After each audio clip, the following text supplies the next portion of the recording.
could you say your full name and your husband's name and the name of your business here in Burien? Iron Age Designs, Okay. and my name's Kathleen Armstrong, and my husband is Mark Armstrong. Oh, wonderful. So how did you two meet? We met in the Virgin Islands in the early 90s. Ha! Talk about setting a precedent. Yeah, so I moved down there from Seattle, actually, and my intention was to go down there and work 6 months because I was in the food service business, and I was working at a restaurant in downtown Seattle.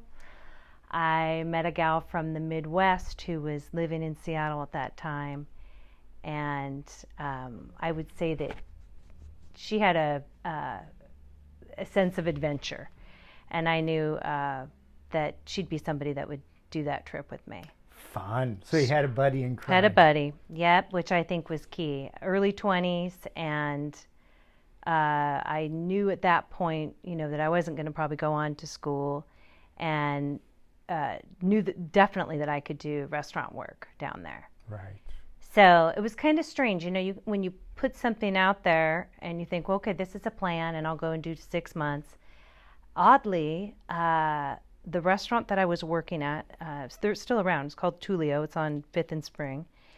The chef there had a guest chef from St. Croix. And he came and worked, I think, for about 4 or 5 days. And I told him, I said, well, I'm going to the U.S. Virgin Islands. I'm going to do 6 months down there and do a season. And he offered me a job, said, send your resume and we'll hire you. So I had gone with the intention of being on St. Croix. What I didn't realize was that St. Croix never really came back from Hugo in 1989. What's Hugo? Hugo was a big storm that basically, I remember that. Hurricane Hugo was huge for the Virgin Islands, yes. especially St. Croix.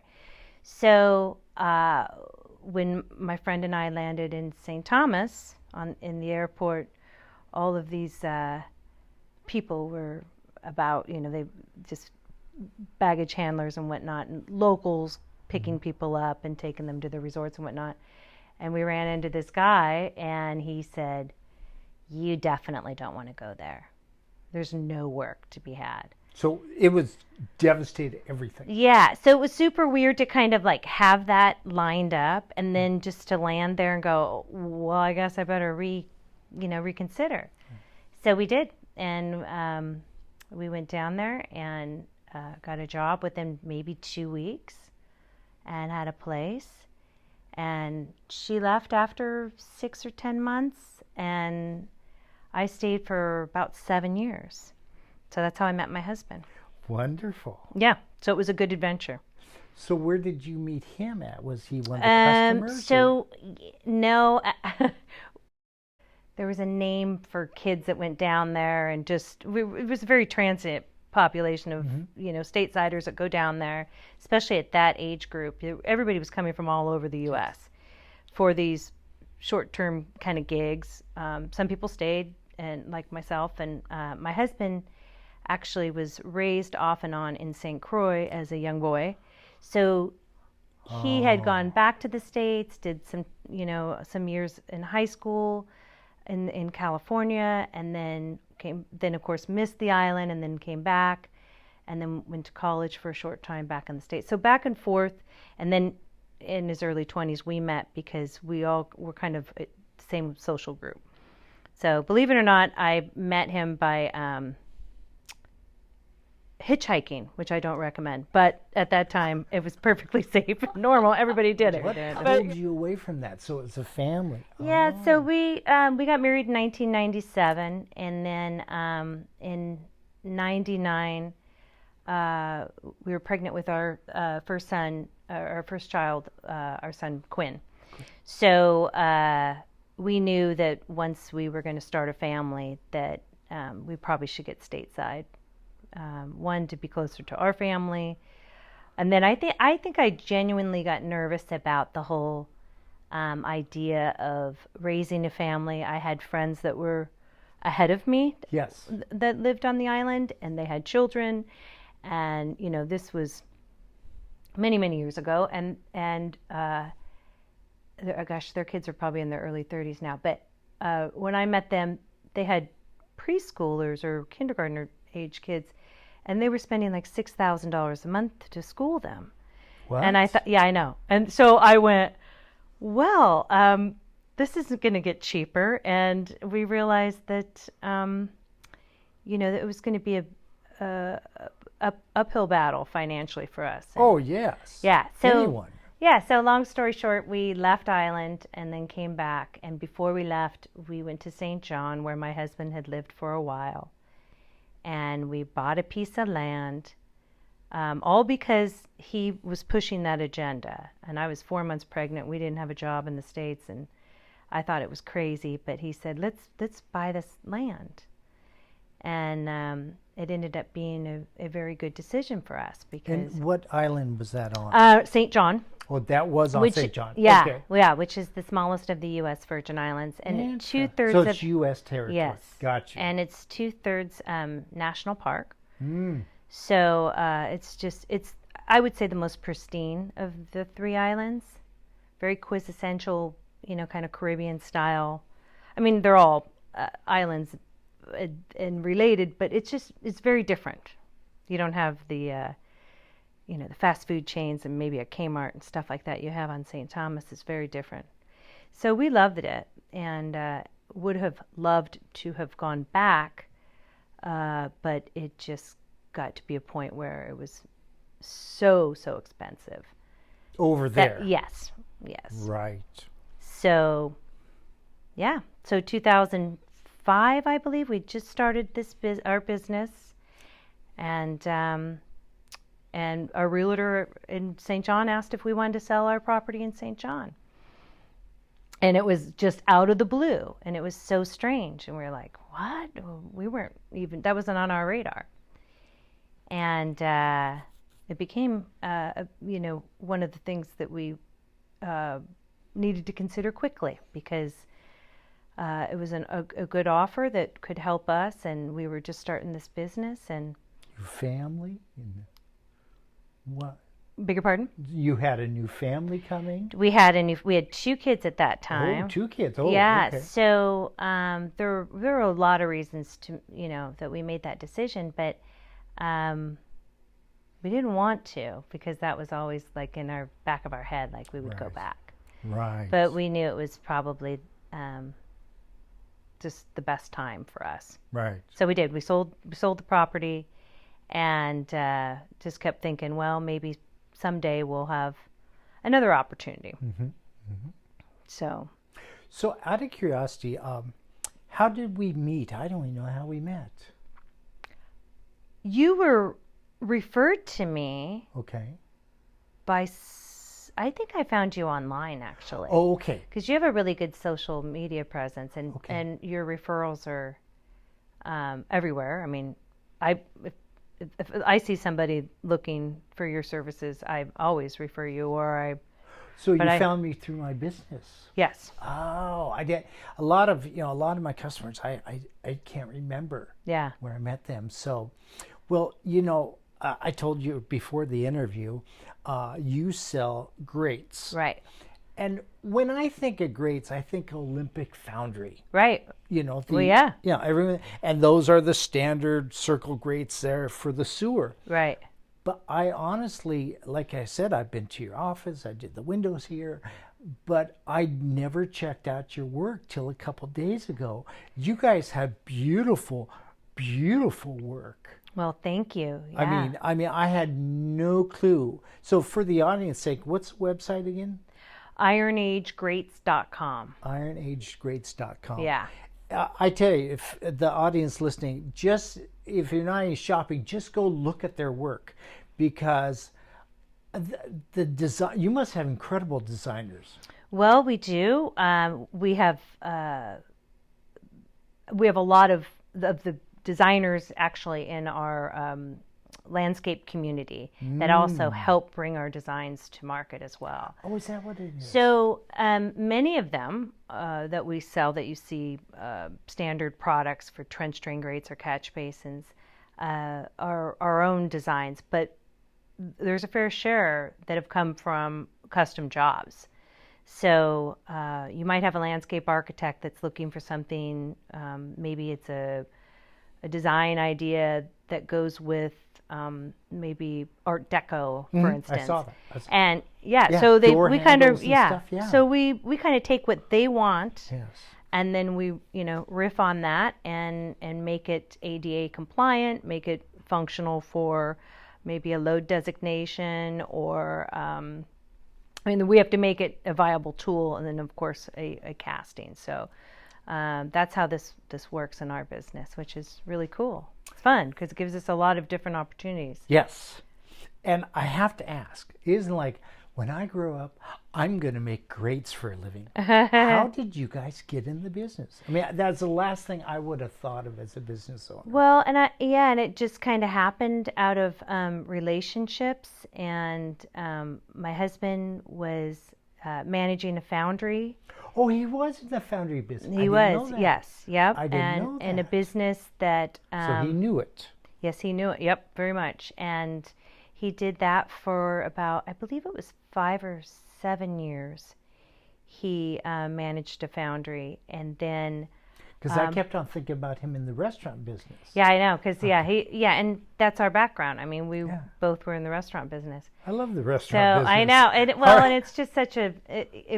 It was just a great lifestyle for us, especially when we lived down the Virgin Islands. But we always hoped that it was going to be short term. Right. But at any rate, it was a fun place, a fun community to work in as well. But yeah, so Mark went to work at the foundry, and then we had a business associate, our partner here at Iron Age, who decided, that he got along very well with my husband, and said, look, he was recently retired, and a retired doctor, and he said, did you ever think about doing something on your own?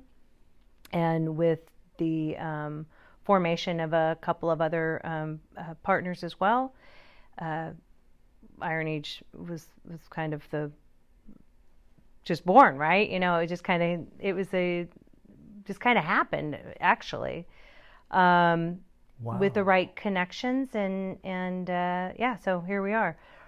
How long have you been in business now? 17 years. Oh, okay. Because I think I've only known you maybe 5. Yes. Maybe. Yes. Yeah. So. Yeah. So 17 years. So we're a little bit different. Our business is unique in the sense that we make our castings fit other manufacturers' drain systems. So, say for instance, you're having drainage issues at your house, and you want to put in a trench drain grate down the length of your driveway. Oh, okay. And you go to Home Depot and you find this product off the shelf, and you put it in there, and typically there's a plastic, grid style grate that goes on top of your basin or your trough. And it breaks anytime you drive it. So we make an upgrade to what is typically utilitarian and in some cases plastic. Right. So we came to market with the idea that we wanted to create a product that would be widely available for anybody that wants to source the frame or the trough locally, and then bring our product as an upgrade. Interesting. So that was the kind of building the bigger, better mousetrap there in terms of drainage. One of my customers who overlooks the Normandy Park Cove area, beautiful home. He built himself, a lot of pride in it. It's up for sale here shortly. And we're talking, he's fanatically detail-oriented. And he had huge problems with those Home Depots. And so as soon as you said that, I'm sitting there thinking, he was so upset. And we talked about for an hour about those little plastic grates and the drama and all that. So anyways, that's a whole different story. So So it's just kind of developed from that core idea. Well, yes, and that's a small portion of the business. I mean, it's a stock product that we have, but it's a smaller portion of the different products that we also produce, right? So we do tree grates and Beautiful work. Thank you. Yeah, beautiful work. So a lot of different things that we do that are not kind of homeowner oriented, More commercial, but just I'd say for the most part it's the bread and butter of our business as well. I mean, we do try to work a lot with wholesalers, so supply houses that contractors go into a local supply house and they'll buy their drainage there. So we're trying to get more and more emphasis in that market as well. In that market. Yep. So you just got done building a home in Routan. Now, I had no clue what Routan is or anything. I went online and started checking out YouTube videos. I mean, I love Hawaii, but that's like Hawaii on steroids. And on top of that, I mean, snorkeling is my thing. You know, Right. I'm always in the water. I always carry my snorkel gear with me all the time. But there, it's like the second largest reef Right. Yep. in the world. And what comes to mind for me is like, can you work remotely there? Is that possible? Definitely. It is definitely. Yes. So they do have Absolutely. good internet. Yeah, it's really interesting because we've been going down to Routan since 2012. Oh, so you've been going down for 10 years? Yeah. So we've noticed it's like the technology is amazing. Like we never had a landline when we rented a house there. Cell phones were there, but so it's kind of like they leapfrog over technology. They kind of jump into it's just they were behind forever, and then when they started getting tourism there, it kind of advanced quickly. Yeah. Right. So now we have fiber optic there, which is huge. Big deal. It's very big. When we first went there, we had a little USB. That's how we got our internet. It was a little USB thing that went into our laptop, and that's how we had minutes, right? So we ran it until it ran out, and then we had to go to the Claro store. You got any minutes? We had to re-up our minutes. And what was great with the kids, because Yes. we were like, there's not enough minutes. You have 3 minutes. So we were down there for a month on our first Turn off trip. this I thing. know. Go play in the water. Exactly. Because, they weren't interested in snorkeling for the whole time we were there. They wanted to have their taste of home. But, so it's a great place to visit, and very happy that we decided to buy a place, and it's been an amazing adventure. What? So how long did it take you from purchasing to, because it sounds like you're almost done. Yeah, we are done. Yeah. Oh, you are done. We are Okay. done. We're all finished. So how long did that take you? Well, it took us quite a while, mostly because, we've been putting our son through school. So, it's our son's in college and graduating next week. And Congratulations. I know it. That's exciting. We're very excited. That's exciting. So, that was the timing where we're supporting him and then trying to do this at the same time. And it was just, it was crazy, but we had the perfect relationship with our contractor who was willing to deal with our our situation. We're like, okay, we would love to do this, but we have to wait, until we could afford it. And, it's not like you can go and get a bank loan and, build your house in Honduras. It's like, it's cash only, baby. So it went in fits and starts. And people are on island time. Exactly. So it's like, oh yeah, we have to show up to put in a bath sometime. Our house is on the east end of the island, so it's more remote. It's not like you're going to run out of our driveway if you needed help, or if something happened at the house. You have kind of built-in security in that. You have somebody that can help you with the things that you need or you don't understand. And we're definitely not in a very touristy area.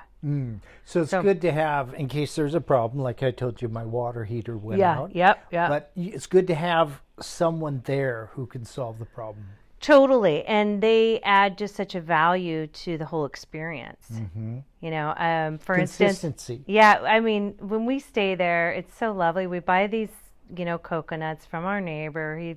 His caretaker comes down in a wheelbarrow. He brings all these coconuts. It's awesome. You know, we give him whatever it is that he charges us, and we put it in the refrigerator, and then Omar cracks a coconut for us every morning, and then he, you know, he's just the nicest man. He knows how much we love that whole I mean, when we're there, we're living that vacation life, and living large, and it's fun. You know, it's just a very different life different lifestyle. For sure.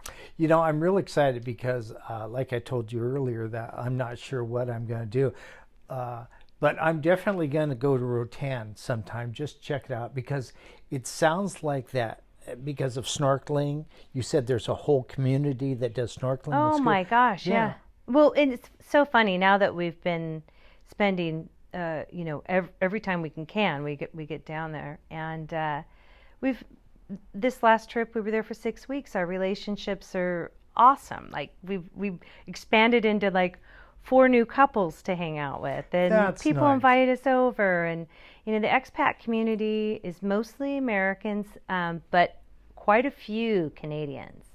Actually, a lot of Canadians live there. Canadians seem to travel quite a bit. And yes, they do, and they love their warm weather for obvious reasons. Wonder why. Yeah.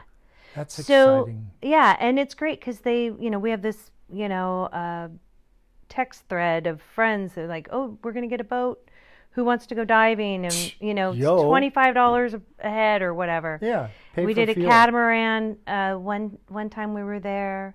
Went diving another time. It's just that's the lifestyle. And most of them are retired. Yes. Mark and I have a ways before we'll be retired. It's okay. It's yeah, okay. But at least we're dipping our toe in it. Yeah, you're dipping your toe in.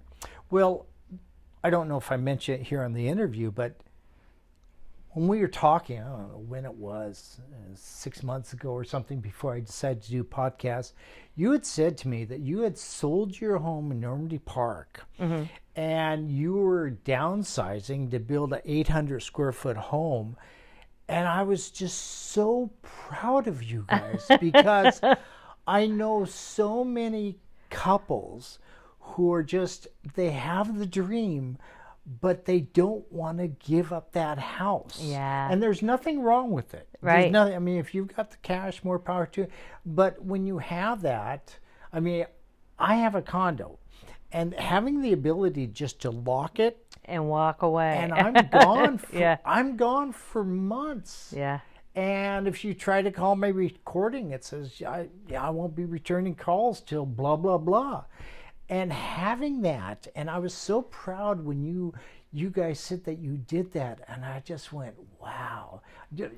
I mean, I'm thinking maybe 1% of the people will really do that. How did you get up the gumption to do that? Well, I would say most of that would probably be Mark, because he had coaxed me into, you know, over the years, as we knew our son was going to be out of school, or, you know, there were life events that we were, you know, putting in our head, like, okay, well, we've got this going on, but maybe in 2 years we'll do this. And so it was basically Mark behind the whole planning of it. And how did you feel about that when you started?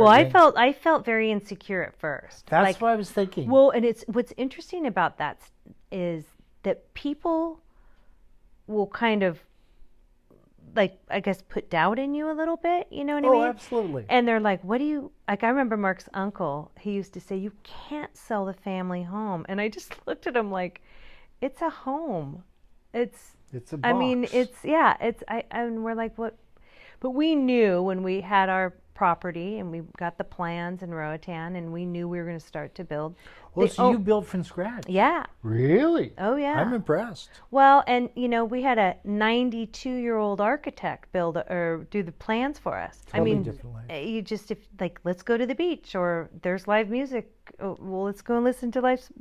There's the whole vibe It's island life. Is an island life, yeah. Yes. And it's really nice.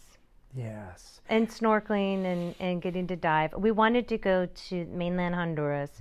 We hear that there's some really cool in the Ceiba, a great national park to go to where people go on hikes, and we've met people that said, "Oh my gosh, you've got to do that." It's wonderful. Or there's other islands close by, Utila and Guanaja, and we're like, "Oh, we got to go to Utila."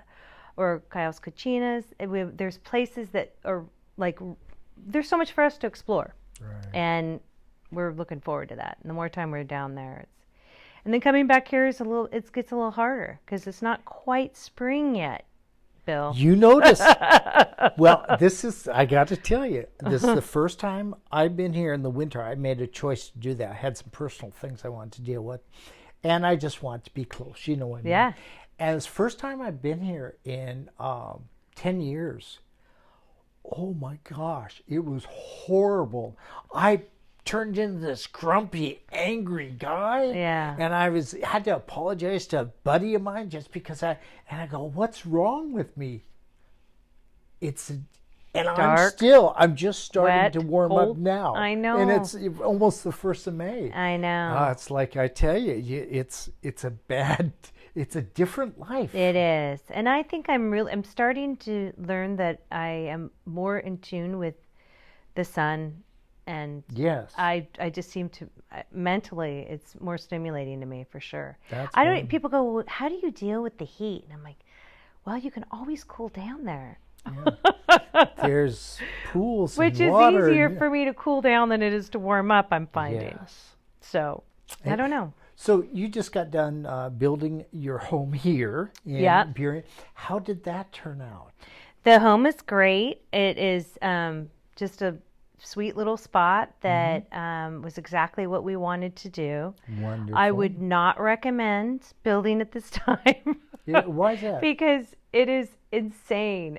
You have to be slightly unhinged, and we knew that when we started it in August. We're unhinged. Well, it is just unbelievable. I mean, it's we ordered our appliances last July, and they said it could be delayed, and we're still waiting for. Because the the supply chain. Okay, I wasn't even thinking about that. Well, and it's crazy because it's kind of twofold. You've got the supply chain issue, and then you've got the crazy, I dare you to pay for that amount of money. I mean, it's just everything's on a dare. Oh, it's like super high bids. Super high. Right, because just everything. Everything. When we first started building, the wood was just like, I don't know, I think it was like 30% more than, like the fluctuating cost of raw materials. So you did it in the COVID season. We did, yeah. Only the strong survive. Well, I guess, or you just, it gives me something to complain about, I'm sure. Interesting. You got to have balance. I mean, I'm trying to always be grateful and look at the sunny side of things, Yes. and truly I am. But this has really kind of pushed my good humor for sure. But again, Mark makes it a lot easier because he handles things differently than I do. So I'm going to wrap up this interview, but could you be kind enough to share, because you're living a dream. I know some of the audience is going, oh my gosh, I'd love to do that. What would your suggestions be about building a home, travel to these beautiful places, owning a business, on those 3 areas, and with the family as well? Do you have any opinions on stuff? Yeah, for sure. Well, we started traveling to Mexico and Central America early on when our children were about, 6 and 3. Were they with you? Oh, yeah. Okay. And we hit most of the areas in Mexico at that time, and then we thought, well, why don't we go deeper and further down into Central America? And I remember my kids saying to us, I think it was my son who said, how come we never go to Hawaii? We're always going to third world countries. That we could find ourselves, and we talked to people. We spent a month there. We had the kids with us. They were 9 and 12 when we bought the property, and they enjoyed that adventure as well. And we bought the land, and here we are. I mean, it's not for everyone, because it's a different lifestyle. And the beautiful things that I mentioned earlier are definitely things that keep me coming for more. The downside of it are certain aggravations that you wouldn't have here, right? If you get frustrated and with a supermarket and they don't have what you want, you just go to another one, or you could boycott a bank any day and go get a new one.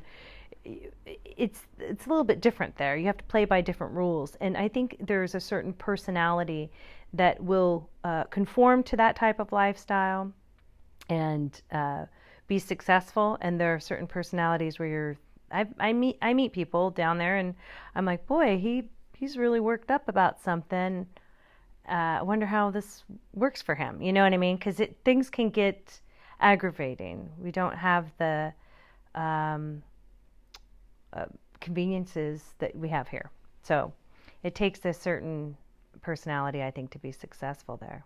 Interesting. Yeah. So you've also owned a business. Yes. Few, like, one in 1,000 will even try, and maybe 1 in 10,000 will be 10 years from now. Would you encourage people to, start a side gig, which is popular now, a business, or not? In today's climate, yes. I'm not sure about that. Gosh, that's a very interesting question. Because things are changing. I so know, rapidly. and I'm really just not trading. This would be frustrating for us. Right. I mean, we're really lucky. We have a very niche business, and the infrastructure money that has come through helps. With the government spending, and things are starting to pick up again, where COVID just kind of slammed everything down and put projects off, but now things are coming alive. So there's been some real positives out of it, but it's not without absolute just mayhem sometimes, because again, the cost of raw materials, prices fluctuating, telling people they're going to have to wait longer, which we just had never encountered before. Right. The good news is there's other businesses going through the same thing. Right? Yes, you're not alone. So yeah. So my refrigerator, wherever it is, well, you'll have a friend out there. That's it. A couple, actually. That's it. Thank you very much, Thank Kathleen. you. Yeah, I appreciate it.